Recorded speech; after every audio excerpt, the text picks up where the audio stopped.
Qu'est-ce que la finance comportementale? La finance comportementale est caractérisée par l'application de la psychologie à la finance pour tenter de mieux comprendre certains phénomènes observés sur les marchés financiers. Le principe même de la finance comportementale remet en cause la théorie classique de la finance, à savoir que les décisions d'investissement sont rationnelles et que les marchés sont efficients, c'est-à-dire que les cours sont censés représenter l'ensemble des informations disponibles.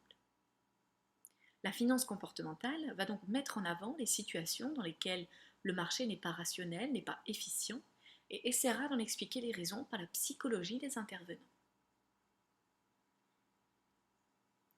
La finance comportementale permet donc d'analyser et de catégoriser certains biais comportementaux qui influencent le jugement des investisseurs, et ce dans toutes les étapes de l'investissement en bourse, de la compréhension à la perception de la bourse, à la décision de constitution de son portefeuille, à sa gestion du risque, etc.